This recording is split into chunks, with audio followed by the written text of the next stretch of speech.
Here we are at the Reefing Report once again, another episode. Welcome, everybody, to the Reefing Report. Thank you for joining us. I'm Terence, and we've got Mr. Saltwater Tank here, Mark Callahan, joining us as well for the week review.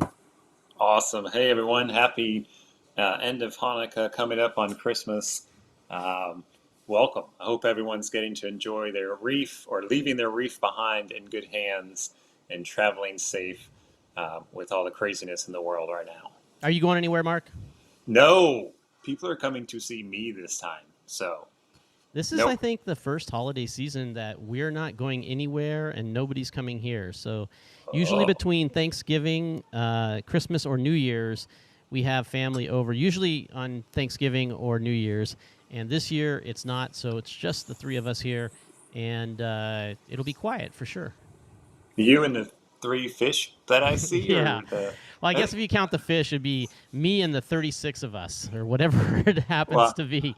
I can't see because you didn't wipe your pane, Terence, before the live stream. You see that over there? You see that? Yeah, see. Look, I wiped all 20, 30 feet of my tank. Here we go. So we're gonna do a little sponsorship action here right away. little flipper. The flipper?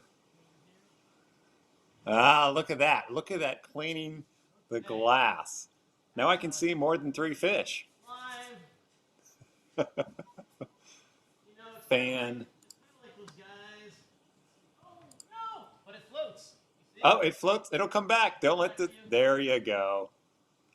We got Rob and Lee joining us and leaving us a comment. So yeah, good thing that thing floats, huh? Yes. But that's a little unplanned, actually. Pitched for a sponsorship from Flipper. Thank you very much, Flipper. That was the Flipper Float Max for all those that want to know. Every time I hear Flipper, all I can think is Clapper. Yeah, Clapper. Okay. Yeah, but the funny thing is that I did clean the glass. I didn't realize how far zoomed out I would be. And it's kind of like the guy who is wearing a suit on top and shorts underneath and is going on the news and doesn't realize that there's no desk underneath, and they pull for a long shot and they're like seeing his high tops and his shorts. So that's definitely something there. But I can't say I'm going to get an Atari sponsor though. Shamefully. I mean, you never know. That's a pretty retro hat. You should sell that as some merch, man. So funny you should bring up the hat too. I actually got this. So there's a couple stories around this. As we get people joining in here, I might as well share some stories. So the Atari is near and dear to my heart. I grew up on Atari 2600, for those of you that know. So I saved and mowed lawns and everything else. It was, I think, 1980, 1979, 1980. I can't even remember exactly. And my mom said, if you get half of it for Christmas, I'll pay the other half. And so I worked, and I got enough to get an Atari 2600 and had the tank battle game that comes with it. It was like the standard one that comes with it. And I had a 25-inch old color TV in the living room. That living room you're not allowed to go to, in your house generally. But we had one in that room. That was the place I could play on, because I wouldn't interrupt her soap opera or Johnny Carson or whatever it was. And so here's Johnny. So Atari, believe it or not, is what got me interested in computers and why I got interested enough to then go on and want to create games and stuff, and then go get a degree in computer science. So Atari, near and dear to my heart, and allowed me to have enough interest in computers and technology and whatnot to go to school for a computer science degree. And that's the Atari story there. But the hat story for Atari is I was in a store that actually was around when I was a kid. Have you heard of Spencer's Gifts? Oh yeah, Spencer's, baby. So when I was a kid, it was a cool place to go to get your black lights and your blacklight posters, and then there would be sometimes some weed paraphernalia, maybe a few pictures of some weed. But it's gotten a lot different, let me just tell you, since I was a kid. As you walk in there now, and there's a lot of stuff in there, that we probably shouldn't mention on the stream. But I saw the hat there along with a lot of other very offensive hats. and I was like, oh man, that's just so cool. And I'm like, but it's $30. I don't gotta pay $30. That Nancy was like, just get the stupid hat. You love the hat, just buy the damn hat. So I'm like, okay, fine, I'll buy the hat. So that's how I got the Atari hat. So There you go. Maybe. All right, Terrence. So I don't like hats, but this is sitting on my office light. So since there we we can go. play that game, Another sponsor. Another I gotta give sponsor a shout chance out here. to a business, Alex. Alex. In Germany. He's asleep right now, so he's Yeah, not watching. But for sure. So I'll do the hat thing as well. Well, we did give him a little bit of a plug in the last episode last week when we talked about pumps. So there was a little bit of a discussion there. So that was good. But and I've got 3 on the tank behind me, so. But fits. Don Crispin here says, I've got multiple Atari 2600 and 5200 in my garage. Don, please send me a PM. If I can buy one of those 2600s from you at a reasonable price, I would love it. I sold mine at like a garage sale back in 1991, 1992. And I regret it ever since, along with a bunch of cartridges, and I'm super sad about it, and I would love to bring that back. So yeah, if I can get one and get a reasonable price on it, or I can trade you some other kind of maybe reef swag or some frags or something like Corals, that. yeah, frags right there. Yeah, I mean, I frag off some of this stuff. I got, Pearlberry. I got all kinds of stuff here. I would love to get another 2600. So anyway, that's some of the fun stuff in the beginning, but we had weekend reefing. So should we get right into it? Yeah, I mean, you're talking frags, the big story of the week, the breaking news story of the week. We got to give a shout out first because we love it when people tip us off. It's on the website, reefingreport.com, right there in the top. Ken over there at saltwateraquarium.com texted me the screenshot of the email from Reefapalooza that Reefapalooza has dropped Chicago. They are going to Dallas, which is a story in of itself. But the bigger story of this is Reefapalooza Dallas is the same weekend as AquaShella Chicago. Yes. So there is a lot of drama over the years with reef keeping trade shows. And it's not, it didn't start with these 2 shows in particular whatsoever. The OG kind of reef show, Get It On, was between Max and Reefapalooza in Orange County. Yes, where Mark and I first met. And I don't remember, what was the guy's name that ran Max? He's a shorter guy. Ken Adams. Ken Adams? Okay, Kevin Adams. Kevin Adams. Sorry, it's Kevin Adams. And so he ran the Max show at in the Orange County Fairgrounds. They had just built actually also the new building at that time that we met. We were, I think, in that new building instead of the where the pigsties are that they also do the stuff with the breezeway. But so those guys between the Reef Club, so the Southern California Marine Aquarium Society put on Reefapalooza before it became a whole big thing with the guys from Worldwide Corals. It was just a regional show down in Orange County, California, at the Orange County Fairgrounds. And so those guys were always going at it head to head, who is going to have what dates and what show and what they're going to have, and are they going to have an alligator, are they going to have kids touch tanks, are they going to have mermaids, what are they going to have? And now the new kind of rivalry is between AquaShella and Reefapalooza. So they, let's see here if I can pull up this, see if I can get it a little more zoomed in. Yeah, so it says here, if you're looking for an affordable, economical, vibrant city, then look no further than Dallas, Texas. Well, guess where AquaShella kind of, I don't know if they started, but I think they started in Chicago first, and then they moved to Dallas. But Dallas is kind of like their hometown, along with the Fritz guys and all of that. Everyone's moving to Texas, including Reefapalooza Chicago. So they're going to be shutting down the Chicago show, which, by the way, I did one of those. This year I didn't go because I'm not with Neptune anymore. But they did the show there, I guess it was 2019, and it was okay. But for a major metro, I would have expected quite a bit more than that. And so I think that after they did it the second time, they figured that, it's not that great, and Dallas is a great market. Let's just move it down to Dallas and give those guys a run for their money, those AquaShella guys. And but the real kicker is that they did it at the exact same weekend that the AquaShella guys are putting on their Chicago show up north. So now it creates this issue for vendors, which I think that's the worst part about this, right? Well, yeah, you got to choose. I mean, or if you're a big enough organization, you can potentially go to either. You can divide and conquer. Right. But smaller companies, and most companies in the reefing world are smaller, they're going to have to choose. Where are you going? Right, and so we're talking about mainly the frag sellers, right? So all of these frag sellers that go around the country, they are, their family companies basically, so that they don't have the opportunity to be in two places. Although some of them do, like Brandon from Zoanthans.com often will do two of the smaller shows at the same time. His wife Holly will do one of them, and he'll do one of the others, or something like that. But yeah, for the most part, no, it's not it's not something they can do two of. So definitely Dallas is a bigger thing. Jeremy's on here. Jeremy Meadows is on here. Jeremy, of course, and he says, of course, Chicago's not a huge show. And yeah, so I don't know. Where are we going to be? Where's Reefing Report going to be? We're going to be at both. You betcha. There's two of us.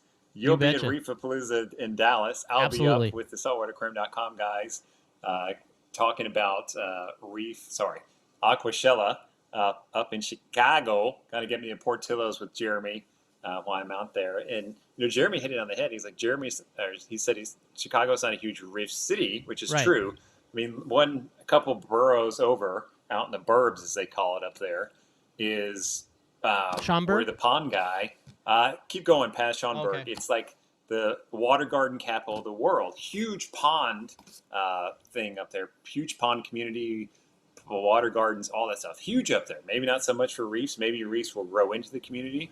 But, it may not be the best market for reefing, where AquaShella is more of a freshwater, saltwater, and you got some reptiles and a lot of art as well, more of a festival type of feel to it. That would make more sense there. Yeah, so my guess is I bet somebody flinches. That's my guess. You think? There's enough time. Look, this thing doesn't happen until October of next year, and I bet somebody flinches. I don't know. But, I mean, a lot of people were giving AquaShella a hard time about being on Halloween this year. Yes. About, it wouldn't be a good idea. Should we move it then? And they didn't move it. Okay, so let's say they don't move it. Okay, let's say you are a frag seller. Okay, let's be real here. Okay, let's talk super honest here. You're a frag seller. You generally go to these shows. You're going to make a few $1,000s at an event like this, right? Some of them maybe $8,000-$10,000 at one of these shows, right? You're going to make a choice. Where are you going to choose? If I'm straight frag guy, I'm going to Reefapalooza. So what do you think that's going to do to the vendor choices at AquaShella? It's just going to be a different mix. There'll be probably more gear people. There'll still be some regional frag guys up there. And for me, it doesn't take it away from the show, because the show is a different vibe. Yeah, the show is definitely a different vibe, but I don't know that the I don't know that the show organizers would like that vibe to be put on without a lot of frag guys there. Let's just put it to you that way. I think that they want to have a really good showing and a good mix of all kinds of different vendors. And so I think that what you're going to see is you're going to see a lot of the frag sellers bail on Chicago and head to Dallas. It's not me dissing anybody. I think it's a dollars and cents decision, right? You have experience. You have experience in one venue in Dallas, which is AquaShella already. You know how well you did there. You already have experience of how well you did at Reefapalooza and maybe AquaShella also in Chicago. You've got the numbers to show where you're going to go. And I'm just going to guess. I don't know any real numbers from anybody. I'm going to guess that the numbers are better in Dallas than they are in Chicago, regardless of which show you pick. I would think so. I think as Jeremy said, there's a bigger reefer community in Dallas. Chicago's just not a reef city. Yeah. I think it's an aquatic city, but it's not a reef city. Yeah, I agree 100%. And so this is going to be interesting to see what it does, to the event. I think they'll have to backfill it with, I don't know, like seals jumping or, I don't know, skateboarders or I don't know, something. Wait a minute. What about the tanked guys? Yeah, okay. I Yeah. mean, they didn't do their stream that we talked about last week. They're I know we supposed were to do hoping for something that Friday night. so we could have something to talk about on that, because that Talk would have about it. been But super interesting to talk about. We did get a comment, at least one comment on the video, and somebody had words to say. So if you guys want to go out to the YouTube channel and look that up from last week, you can see that comment because it was interesting. I don't know that I should respond or repeat it here, but it was interesting nonetheless about Brett and that show. So, but it was supposed to go live Friday, and then yes. right before our stream last week, it disappeared. The post disappeared, and I went in and looked again, and I've seen nothing about, are they rescheduling it? Did something happen? Like, did someone get sick? Like, I don't know. Like, if I'm a tanked fan, yeah, I'm like, great, they're coming back, and then where'd they go? It's just gone. Right. I got nothing. Like, I'm left hanging. Where did it go? What happened? So Mark's a tanked fan, and he's really left hanging. That's what Mark's saying. I mean, the point is, from their standpoint, you're trying to revive this thing. You got to get the excitement going again. You get people all pumped up about it, and then. Speaking of excitement, again, I appreciate people here like Jason Langer, who's the cookie guy. He says he's going to bring you cookies to Chicago and forget about me.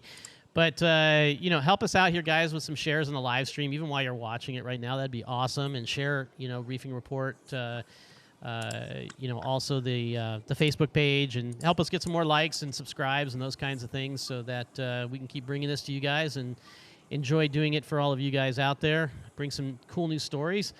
What else was on this week? I nailed the first two. That's right. The big news. Huge news. Big news. Oh, the big news. It just broke. Oh, wait, we got to give him props again. Yes. To Ken over at Saltwateraquarium.com. He texted me like an hour and a half ago about big news about old George. Coralfish 12G. So, first of all, I want to preface this with Coralfish 12G. If you guys don't know who he is, he's been doing this since he was like 8 years 13. old. I don't know. Yeah, 13? Yeah. Okay. Yep. So he's been doing YouTube stuff and everything since then. He is now, let's see, he's now, what is it? He's got 997,000 subscribers. He does all these crazy 60-second videos. He brings octopus on the airplane. He does, I don't know, all this crazy stuff to get YouTube subscribers, and it evidently works.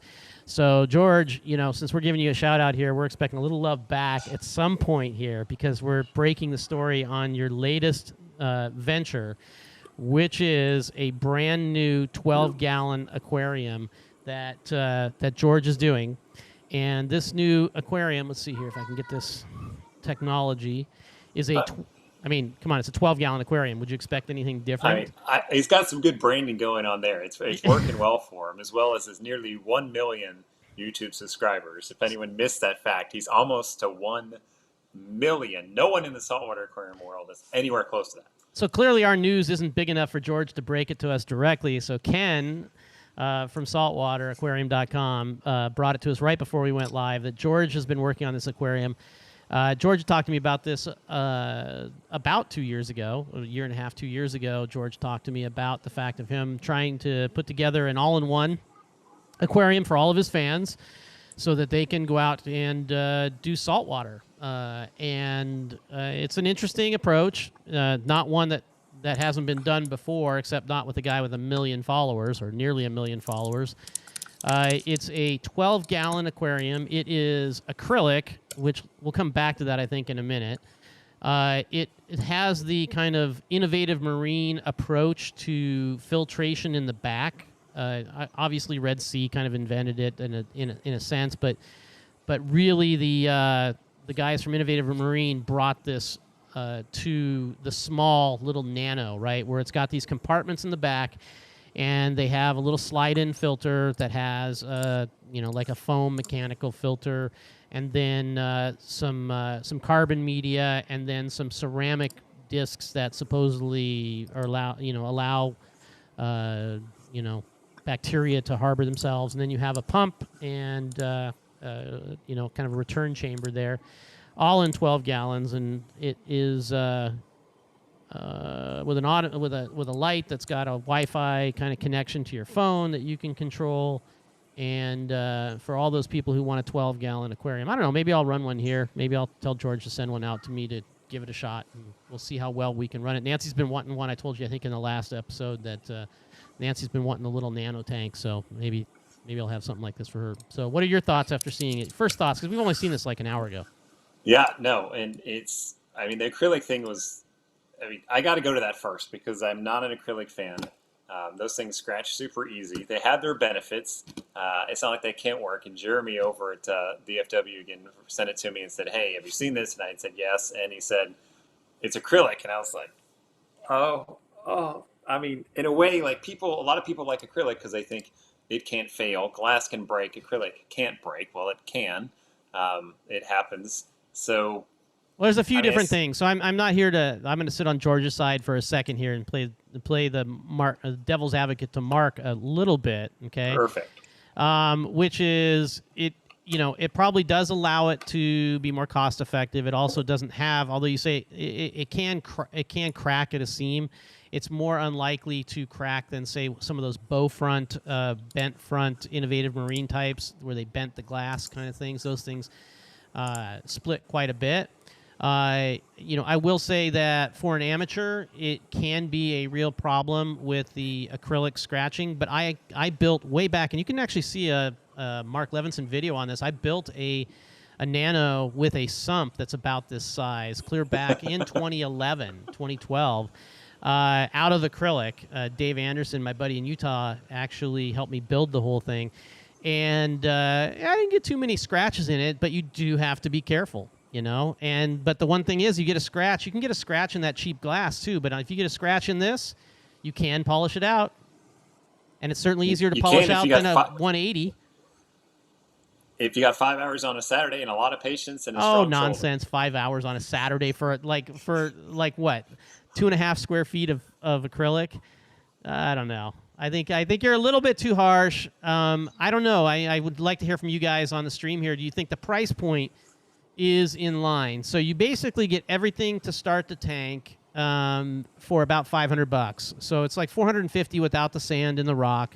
With the sand and the rock, it's like $500, and they include bacteria, and they include a whole bunch of other little Fritz add-ons and stuff.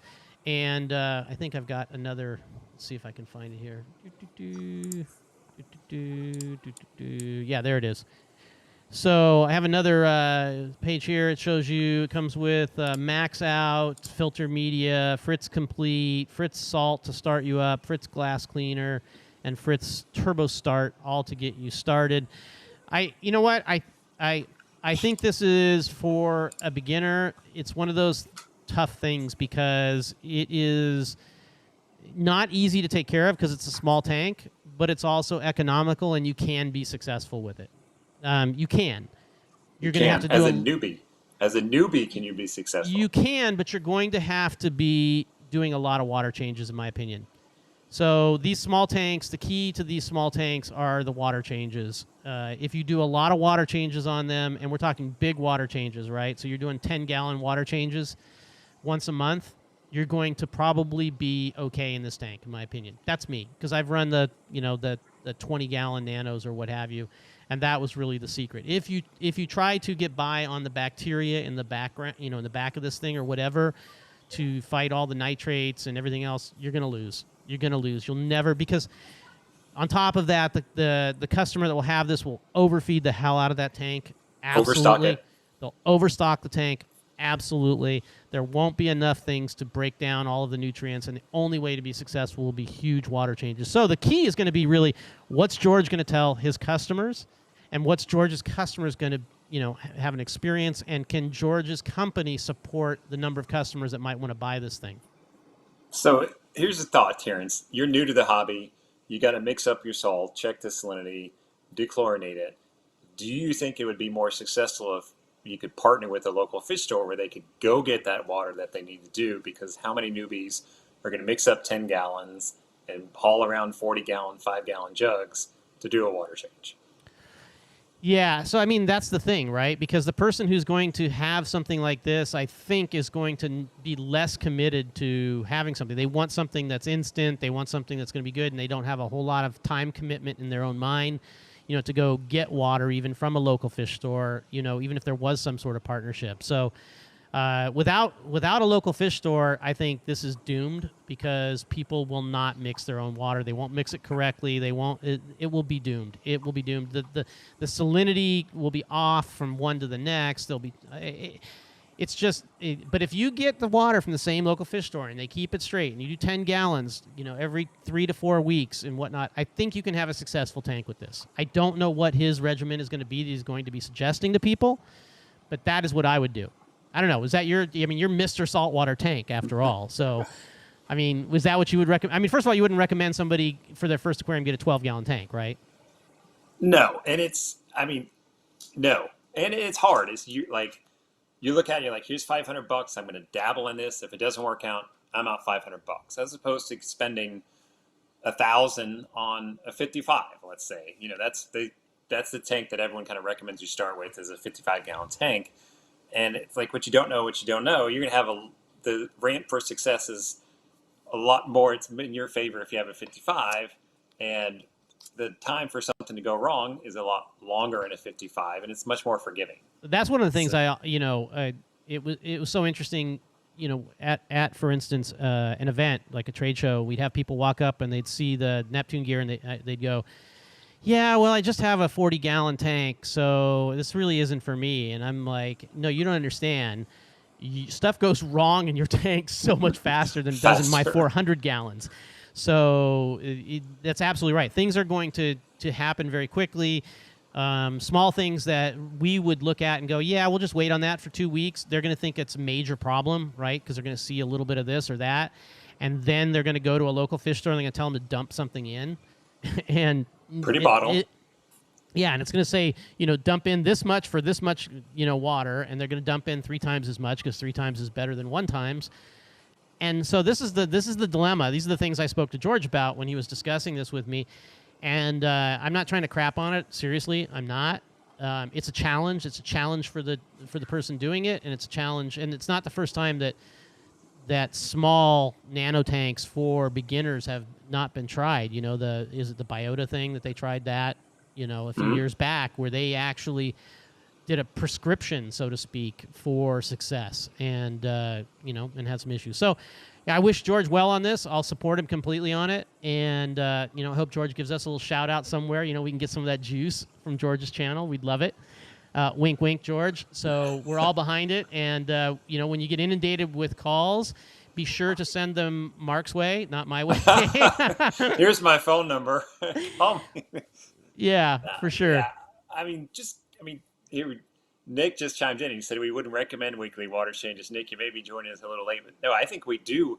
You do recommend weekly water changes in a tank that size, and that's part of our hang-up. I don't think it's see, the thing is, though, is that if I recommended somebody do weekly water changes, they weren't going to do them anyway. So if somebody does a weekly water change of 3 gallons in this thing, yeah, you might go, that's all it needs, right?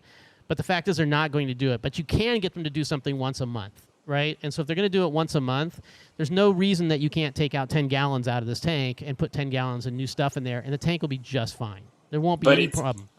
I've run a tank like that, and you hit the nail on the head. You got to do that every week, and then it's cake. It's super easy. Yeah. But then you get into if it's a 12-gallon tank, you do a 10-gallon water change. That's 80%, I believe. You better match your salinity, match your temp, probably match your pH, because you're going to send those tank parameters potentially in a tailspin. But again, if they're not close. I wouldn't be running livestock in this that it wouldn't matter that much for, right? So if I had a couple of clownfish in here and some soft corals and and a couple of mushrooms and stuff like that, then if the salinity goes off by a little bit, it's not going to be a big deal. The clownfish will acclimate. It's not that big of a deal. And the bigger deal is going to be the creep up of all the nutrients and the algae and things like this that you're going to get. And so if you're religious about the water change once a month of that much water, you're going to have some ups and downs and some weird swings, but with the right livestock, it's not going to be a problem because they're forgiving. It's forgiving livestock. So do you think once a month, 80% water change on that tank will get it done? Yes, I do. I do. Again, you still have to coach people on feeding because you still can't like massively, overfeed and get, weird, ammonia spikes in the tank or something because they're just dumping the stuff in. But I think it's completely doable. I do. Let's get one and try it. Yeah. Yeah. I mean, that's what I would do here. And Jeremy brought up a good point, too, which is they're not going to, if they had to do their own water, they're going to use tap water. And there's tons of people who will argue all the time. We had people when I had a Utah club out there in Salt Lake that would argue all the time, like, well, just use tap water. And then you're like, dude, give me a full screen, a full tank shot of your tank. Let me see what your tank looks like. And it looked like the creature from the Black Lagoon. It was just like there's just algae and everything else everywhere. So it's just not, for most people, it's not going to work to use tap water for a myriad of reasons. So guess what? And they're not going to know how to use they're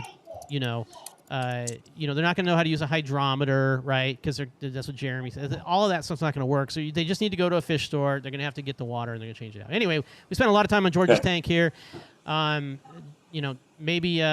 Maybe we'll have George as a guest, and George can talk about it one of these times, and then he can, give us a little juice on his channel and stuff. And, so I am behind it to some degree if the right protocols are given to the customers and the right kind of advice and help is given to them. So that would be my call on it.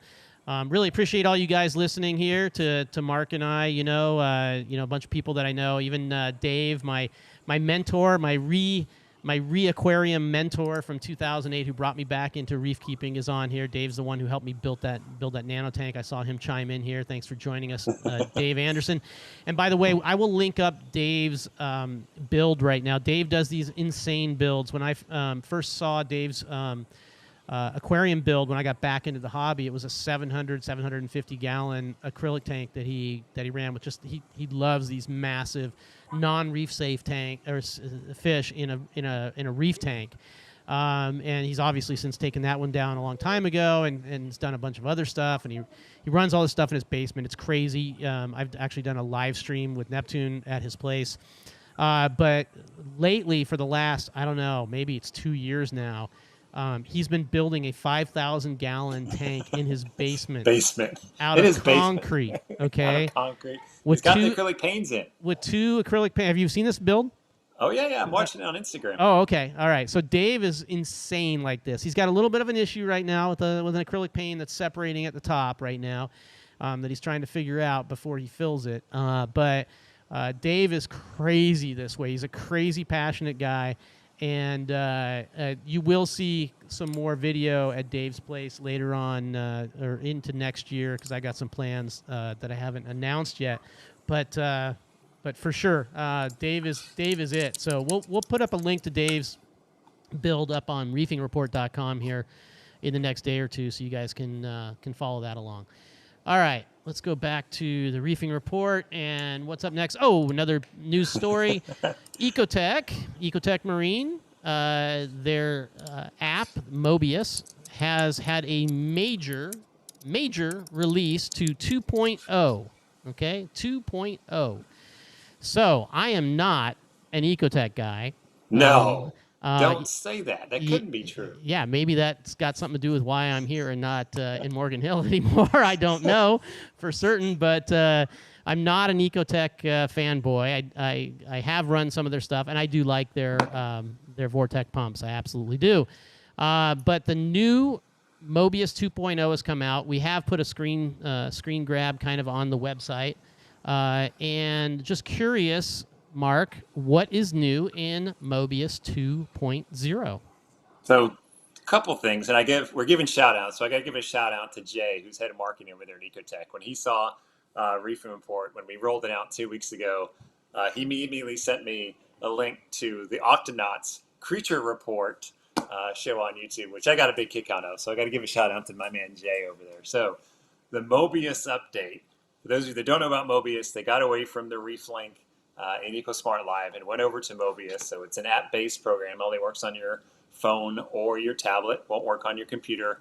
It just goes round and round, right? Just goes round and round, never stops. No, I mean... That's a Mobius joke. Sorry. That's a Mobius joke? Mobius never ends. It's an endless loop. That was the infinity loop. Anyway, clearly I'm out on the joke. That's all right. This is why we're live. This is why this is fun. So one big thing that they did, which, I mean, so let me start back up before I get to there. A couple of just things. What's different in it? There's dark mode now. They changed the whole UI on the thing. Um, it's a lot more user friendly. And one big thing that always bothered me about it was when you first log into the app, then it would start searching for the last aquarium that you were linked up to. Okay. And you could do anything until it would either find that aquarium or it would say, hey, I can't find it. Do you want to select another tank? So it'd sit there for about 10 or 15 seconds waiting for the app to say, I can't get to the last tank you connected. Now, while it's trying to connect to that aquarium, you can hit back and you can go and select another tank. So in my case, I've got a couple tanks here. These are client Okay. tanks and some of my Let me tanks put downstairs. let me put you, Mark, only maybe up and see there. Now I got just you on there, so they can see a little bit clearer. There you go. Okay, because So- we don't have a link to the app in there. Okay, so there's your client tanks. Got it. So I can select my tank even if I'm at a client's place and I was back on my tank last time I used Mobius. I don't have to wait for it to time out. I can go back and immediately get into these other tanks. So that's a big upgrade for me. It's a lot more user friendly. Okay. One thing it didn't have, which is coming, is cloud support. So I still can't control clients' tanks or my tank if I'm not sitting right next to the tank. Now that's coming. I think they're doing their time on beta testing that, and they may be taking a one little trick out of your hat, Terence, when you rolled out Apex Fusion was you didn't just release it to everyone. Back then you were playing, you had to like find a street sign and tell people where it is So you that just got added. basically slow roll it out, and Right. and not everybody can get it all at once. That's part of basically trying to catch bugs that might come out before everybody gets them. Also, not get the servers hammered and things of that nature. Right. So Okay. that's coming. So I was looking for that and I didn't see it. And I'm like a little disappointed in that. I hope that they've taken their time with it so they don't just force it out to get it out. I mean, the dark mode is nice. And that's a UI thing to me. It's got a different layout as well. Looking for a little bit more in a 2.0 release. Yeah, well, But this is what I mean. So here, I'll give a few 2 cents from the Terence side. No, you never do that. Yeah. Well, this is what the Reefing Report is about, This is right? what So it that's the editorial, this is opinion, right? So those guys are way more than capable in terms of putting together software. There's no doubt. Neptune and Ecotech are it as far as putting out software in this industry. So my expectations when I hear 2.0 is always going to be, what are these cool new features that come along? That's number one. Number two, your buddy Jay that you gave a shout out to, what is he? I mean, is this vacation or what is it? Okay, so you're going to roll out 2.0. Somebody should be talking about what is this, what's new, what's hot, showing the features, showing the highlights. What if it's a 1.2 release? No, okay, whatever. But if you're going to come out with 2.0, you should have some sort of, you should be going over it. You should be showing your users. It's not like they've got 15 people running this thing. The conversation, online is weak right now about it, which is unfortunate. And those that are talking about it are like, what happened to my feed mode? What is this? Where's that? And one of the things too that I think you should be able to do in this product is you should be able to demo it even if you're not a customer, right?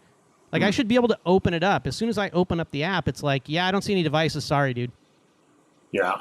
And it's like, for me, right, as a marketer, what I think should be there is, yeah, you don't have any devices. Let's take you to the sample, tank or whatever it is, and run you through, what the cool things are in this app. So, for me, not being, at Neptune anymore and wanting to explore and see more things that are out there, it left me a little wanting, let's just say, in that regard. So. Hopefully, moving into the new year with everybody being lovey-dovey, Neptune, Ecotech, bulk reef supply, funding backed or whatever it is, we'll see a lot of cool new stuff coming out, and so we'll just we'll hold the rest of it until then. Well, wait and see. It's a hold strategy at the moment. Right. Yeah, and the visuals look good on it. I don't know about the usability because I wasn't able to try it out. So visuals, are always nice, but ultimately it comes down to usability when you look at these things. So Terence, you mentioned something that I think is a great idea, which is I can demo the app without having the gear, because I've always had beef with some manufacturers about their app. Their UI is horrible. I Right. wonder, we got to go look. I don't know this offhand. How many apps in the saltwater aquarium world will work without the gear? Do they have a demo mode? Do they have a guest mode? That's an interesting point.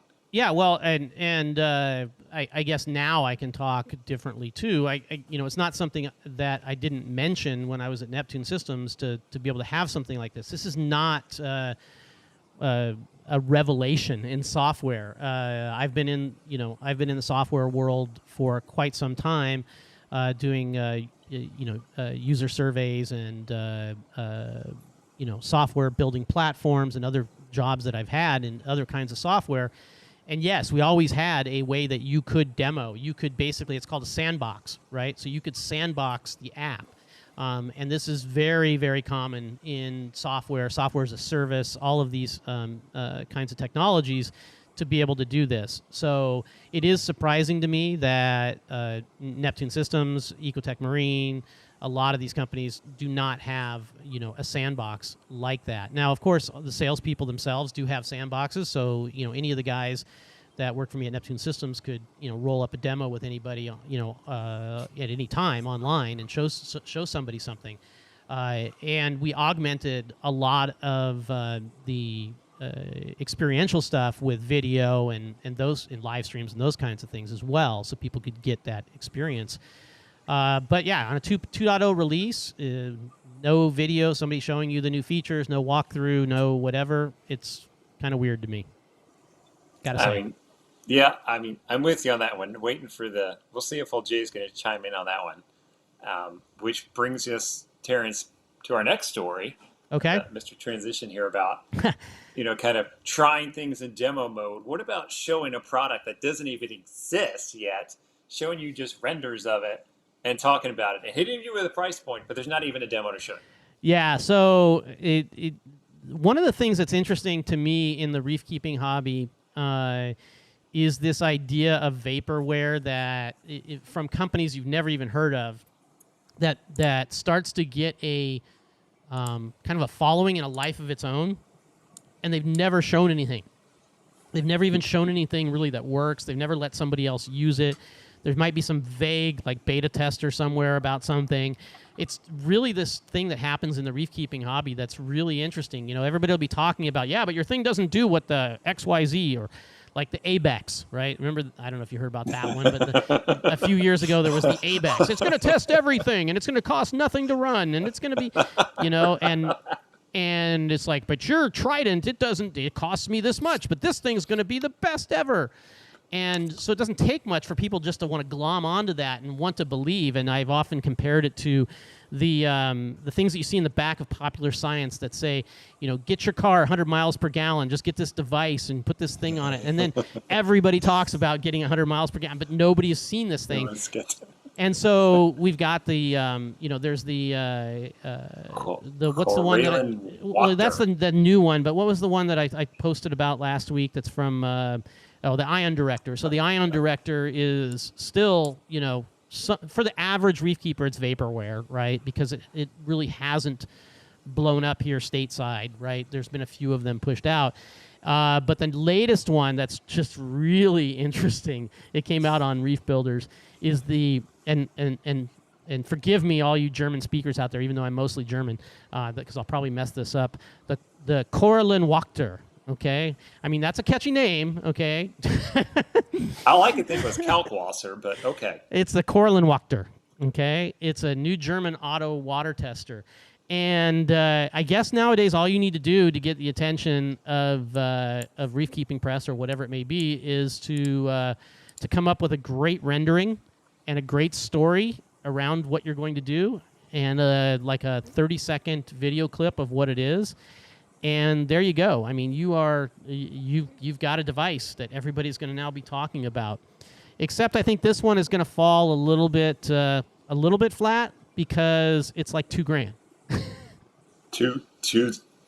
But it tests everything. Yeah, it tests everything. It's going to be calcium, alkalinity, magnesium, nitrate, phosphate, all the things everybody wants. It's got these cartridges that you just basically slap in there, and away you go.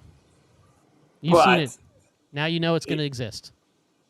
you got to send the cartridges back. They said they're replaceable, like in cartridges, and you got to send it back to Germany. Now, maybe that will happen. There'll be some USA distributor where we send it back to, but it's not just like a bottle that you swap out and you're good to go. I would not hold your breath for this one, ladies and gentlemen.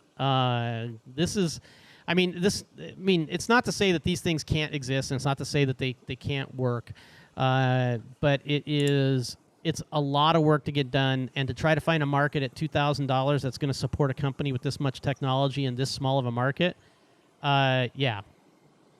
Oh, it says 1,500 to 2,000 euros. So I guess that could be even over 2,000. That's more. Yeah. Yeah. So it's a nice dream. I'd love to have a 100 miles per gallon car too. Okay, we'd all love it. But yeah. We'll see. We could be wrong on this one. And Mike Spencer calls it. Mike Spencer says it's the new unicorn. Yeah. Yes. It's the two-horned unicorn. There you go. Yeah. So I don't know what it's going to be, but Jeremy also says, is this going to be the new Thrive machine? Well, we could have a whole discussion about that. Oh, Thrive. Well, I mean, yeah. And things, as I've always said, a part of me picking gear, like people are like, why don't you review that? I'm like, because I got to see it come to market, and then it's got to hang around for 6 to 12 months, which LEDs, I mean, every time you go to a trade show, there's a new LED on the market, and then the next trade show you go to, you didn't see them. Yeah, and this is, I think we mentioned this, I think I mentioned this a week or so ago, that doing this stuff is not easy to be able to not just bring something to market, but support it, have it meet the needs of the reef keepers, get it into distribution, all of the things that you need to do. So many times the greatest ideas in the world just, they fall, right? Because they sound like a great idea, and then when you try to get to the practicality of it, they go away. I mean, think about the auto scrapers. Who wouldn't want an auto scraper Robo Snail for their tank? Yeah. Robo Snail. Yeah. Okay. Yeah. I saw another one that I thought was interesting but scary as heck, which I saw it, I think, at Global Pet Expo like 3 or 4 years ago.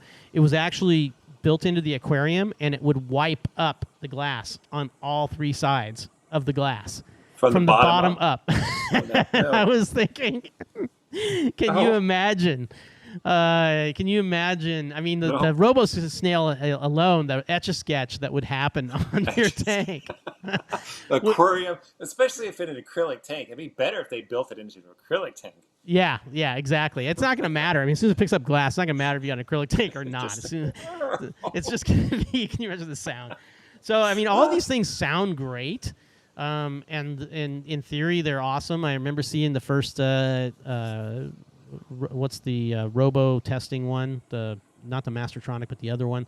I remember seeing that. The Thrive machine? No. The one that's. Oh, the box. Yeah. The big metal box thing. I remember just seeing the first one of that in San Diego, right? And it looked like little biodome things all around. It looked super cool. I'd have been all about it. It just doesn't work, Yeah, and Mark Waller says, just like the frozen food auto feeder that was supposed to be out. Hopefully one day it will. Again, I've concepted many designs for a frozen food auto feeder. It is not, one off, 2 off. It's super simple. When you start to make a consumer device and try to come up and concept what it's going to take to be a consumer device, super, super, super tough. The one that I saw that was at at the last MACNA, which is 2019 in Orlando, Hurricane MACNA. Hurricane MACNA. Hurricane MACNA 2. That one was interesting, but it had like a rotary thing, and it held like 7 or 8 cubes of frozen food. And I was just like, okay, what good is that going to do? Even somebody with a 180, you go away for 2 weeks or a week on vacation. How's that going to help? So, no. Yeah. So again, and thank you, Reef the Sea Forever. Appreciate it. Hit those likes, guys, and get the word out on the stream, and also the website too, the reefingreport.com. Share it around on Facebook and other places. Get people out to the site. Obviously, the site is the big deal for us, for you to want to come to every day to see kind of some of the new content that's happening out there in the reef keeping hobby. One place to go, one place to shop for that content.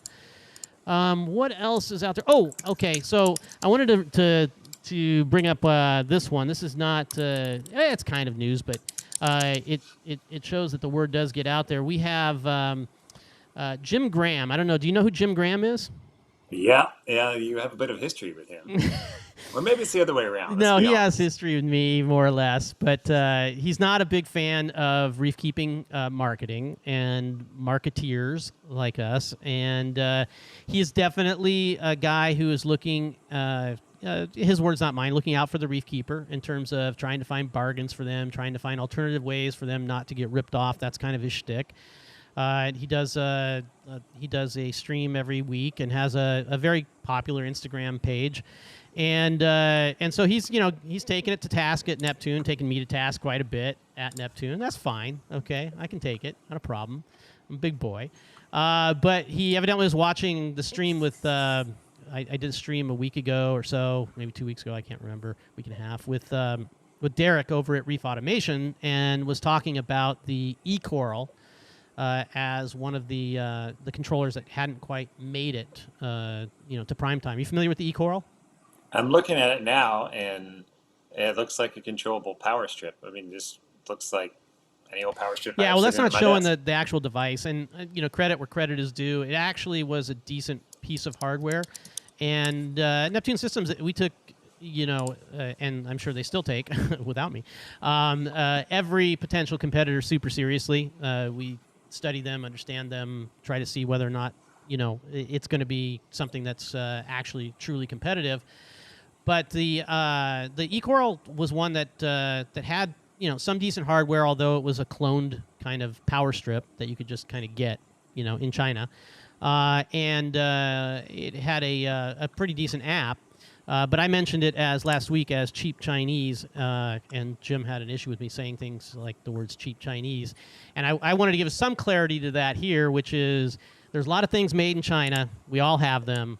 And then there are things that we've got out of China that are cheap Chinese. So I definitely am making a distinction there that these particular power strips fall into the category, in my personal opinion, of cheap Chinese, not good Chinese. For a number of reasons. They're just not as robust as they possibly could be. And a lot of people probably take me to task because like, well, the Neptune stuff sucked too, or whatever. But that's fine. But Jim was trying to use them with his Hydros because the Hydros uses another version of this. So they basically have an OEM in China that makes these power strips and then puts anybody's label on that they want to, and Hydros was one of them. That was out there, and so Jim was trying to get the eCoral one, I guess, to work with his Hydros with no luck. No, but did it work, and then they did a patch, and it didn't work, or did it never work? No, but that is the history, as far as I understand, because obviously in running some of this stuff, because I've run the Hydros before, early on you could run some of these other Chinese power strips, but you could not. But you could run the Hydros one, and you could run the generic Chinese ones. But later on, you couldn't. So we don't know for sure, but or I don't know for sure, but the thinking was that they really didn't want people buying the $22 ones off of Amazon and using them with their Hydros. They wanted them to buy the $40 ones from Hydros to use. So they probably put some code in there or what have you to make it so that you couldn't, use it with that. I don't know any of this for sure, but anyway, I just wanted to give that info also for Jim. I give Jim a shout out too, and all the love, Jim, all the love, buddy. We'll keep watching your channel. And by the way, his channel is linked off of Reefing Report, so there is love there too because Jim has a popular channel. So Jim, give us a shout out too. Take care. So, I mean, I can't say that I haven't thought of doing similar things with Neptune stuff, but then I was like, well, all they're going to do is release a software update, and it's going to break it. And then I got to reverse engineer this thing, which I'm not a computer programmer at all. I was like, forget it. Oh, here's a piece of good information. So Rob Pinkham actually brings something up. Most Chinese stuff isn't UL rated. The interesting part of this that most people don't know, that is why believe it or not, the Neptune stuff is UL rated for the Energy Bar 832, and it's UL rated in a way that is the right way, better than other things out there. I'll give this little tidbit for people.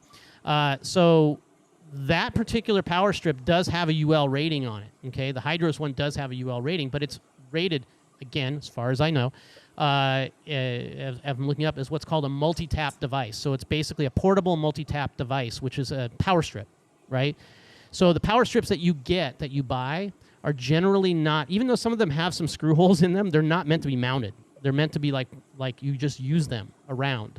If they're meant to be permanently mounted, that it kind of doesn't fall along with the UL. And believe it or not, with that particular rating, if you get the multi-tap rating, and they know it is a product that's going to be used for an aquarium, so these things, these controlled power strips were not rated from UL most likely as used for an aquarium. If they did, they would have been like the Coral Life power strip. I don't know if you remember those with the tick, tick, tick, tick things on both sides. Yeah. So that, if you guys have one of those laying around, you can go look at that, and you will see a sticker on the back that says "Not for aquarium use." Okay. But it's Coral Life sold by an aquarium company. Exactly. So in order to be UL rated, because it was basically a timer strip that was rated for UL that they then used for an aquarium purpose by the purpose of UL, they had to put that on there, okay, for legal reasons. So the UL rating that Neptune got for the EB832, and you can go look that up, is for an aquarium product. So there's a whole regimen of things that have to be, you have to drop like a 3-pound sphere on it, and then you have to do all of these things. You have to light it on fire. You have to, all of these things that you have to do to get the UL rating. And it is actually, as far as I know, for an electrical device of that nature, meaning like a power strip, it is the only device that's ever been approved with the aquarium rating from, with a UL rating. It's through Intertech, but it's a UL standard, right? And the other ones are all what are called multi-taps. So there you go. The more you know. I need to have a little the more you know thing. I actually forgot to use the, Breaking news. Breaking news, exactly. So you're talking electronics. Let's talk about this LED strip light we talked about on the site this week. Oh, okay. New strip light out of Japan. Reef Builders brought this story, so we'll link over to that. Shout out to Jake over there at Reef Builders. Yeah, Jake and I go way great back. Job. Yeah. Yeah, way back with the reef stock when it was at the Denver Aquarium, when it was one day in one room. Certainly he's done a good job growing that. But so here's another strip light. First thing I'll just say is, as I said earlier in the stream, was another light on the market. Let's wait a year and see if it's still around. So that's out of the way. But the thing that I'm noting with a lot of these lights is they're going away from the pucks, into a panel, into more coverage, to a strip type of approach, as opposed to spotlights, lots of light. So, again, this is, of course, Terence's marketing shtick for Neptune. Terence no longer works for Neptune. But if you want to have the best light over your aquarium, get the most light over your aquarium. So the more coverage you're going to have over the tank with LEDs, the better the lighting is going to be on your aquarium, because more rays of light are going to bounce all directions and get under the coral shelves, get everywhere that they can possibly get. So if you have a light that is basically this big, right, or you have a light that's this big of a light is going to create more shadowing. It's just the way it works. Okay, it's going to have less origination of light angle. It's going to have all of those things that are going to not let the light get as many places as using strip lights. Now, that said, if you put one of these strip lights, and I've seen a couple of them. What's the other one that comes out of? Is it Australia / Taiwan / I think Joe uses that one. Yeah. It's a great light, right? But again, and speaking back to my Utah folks, Brad Seifus ran it on his tank, and he ran one of them over his tank, and immediately he realized one is, although it looked like enough light, it wasn't enough light because it still shadowed because it was a strip of light down the middle. So I think really the answer to this is going to be getting more strips over the tank. So a light like this one, which is 111 millimeters wide. It's probably half of that is the LEDs, so it's like 50 millimeters wide of LEDs. It's going to be, you're going to need 3 of these things or 4 of these things over the tank to get really good coverage over the tank, right? And that was kind of part of the secret sauce of getting the bigger panel for the Sky when we came out with the Sky, is to get more of that light over the tank. So yeah, and will they be around? Don't know. I'm You going to bet know, on no. So we'll come back in a year and revisit this. I mean, this is a Japanese light that's been rebranded in Japan from Taiwan. Who knows? Maybe Taiwan's not going to be here in a year. Very Drudge Report comment, Terence. Yeah, Sorry, but so. it's kind of a pretty real thing right now. It could be. It could be real. So we'll see. I mean, every light. I mean, other than the Neptune, because I'm like Neptune systems doesn't go anywhere. When they came out with the Sky, I'm like, okay, I have less to worry about here. I'm still going to try the thing, which I still did. But any new light out of a new company that I haven't seen before, right? I'm like, great. Thanks for making the effort. I know it takes a lot to get a product out there, and you actually made a product. We didn't make a render and tried to push. Yeah, it that's up, true. like Yeah, absolutely. It is a real product. It's got a real software app. All of that for sure. Let's wait and see if it's still around. I'm betting no. I could be wrong. Yeah, I think it might be around, but nobody's going to have it. Let's put it to you that way. It might be around in Japan, but it's probably but here it's really hard to break into this market for anybody, you know, and props to certain companies like Siche out of Italy for, you know, for really breaking into the market as hard as they have, especially in the last 3 years. It's a lot of work. It's a lot of work. Yeah. So let's switch gears, Terence. We've been talking a lot about gear. Yeah. Switch game, talk about some livestock, because you've got a nice tank sitting behind you. Yes. We've got lots of fish in my tank. The corals are coming along. I don't have as many years in my tank as you. There's one of the 3 fish in your tank. I see 5 now. So yeah. That's great now that you cleaned the glass. Let's see. I'll bring it up a little bit bigger here for everybody else. There it is. Oh, there you go. And let's zoom in a little bit. Look, there's Santa Claus. He's at the end of your Yeah, I know. You right like there. that, huh? That's the wife getting in there. But yeah, you can see a little Antheus down there, you know, hanging out. And that's what I call a Terence Antheus. That's Terence doable Antheus right there, you know? The old Lyrotera squama penis. Yes. Great Antheus. I've got plenty in my tank. Very hardy. But some guys are really good. Well, let's back up. They have the ability to get deep water Antheus. I have tried a few different Antheus. So I have tried, and so this is where I'm going to ask you for things too, because I'm going to be adding some more fish here in the next month or two, I think. And I love the Antheus. I've tried I've never tried the Ventralis Antheus. I've tried the Avansai. Have you used that? Have you tried those? No. Can't get them through quarantine. They did not do well. And then I've tried the what's the ones with the little orange spots on the back? I can't remember. Oh, shoot, they're little ones, like sherbet or something like that is the common name. But anyway, those I've tried, not any luck. I had a blotchy, and then I had a velvet outbreak early in getting my tank, and I lost a beautiful. What's it called? What's the scientific name on it? The Borbonius? Borbonius, thank you. Yep. And I had a beautiful one. It was pink, and it was huge, and it was just gorgeous, and lost him. But the Squama pinus I can keep, and I'm a little bit of a lazy reefer. I'm a lazy feeder. But there's a great article that we linked to from Matt Wandell, and Matt writes these great articles. This is out at Advanced Aquarist on fish, and he's really an incredible knowledge provider on fish. I read an article actually on the Heniochus. You see him swimming by right there. Boom! Oh, look at that on cue. So the Heniochus. Because I loved I like the black and white look in my tank along with all the color, and read his article. I took all of what I thought was his advice on how to get the right Heniochus, right? Kind of, I don't know if it's like the right Doberman or something, or the right Rottweiler, but put them in the tank, and they proceeded to eat all of my acans. So I have no like LPS like that. I can have. I can have like torches and stuff, but that's about it in the tank. So, and I haven't pulled. Always change color anyway. Doesn't matter. Yeah, that's true. But I still have them in the tank because I love them so much, and everybody else loves them that sees the tank. But anyway, so Matt wrote an article on the Randall's Antheus. So, what's your take on the Randall's Antheus? Is this Terence worthy? If you're a lazy reefer, I'm going to go with a no. Okay. Those guys, and I recently put a freeze-dried feeder, the Vast Marine plank, on my tank because I've noticed all my client tanks out there, some of them have great fish collections that they've been able to keep, and I asked them, and the big thing that's common among all of them besides quarantine and getting good quality fish, is they feed, and they feed a lot.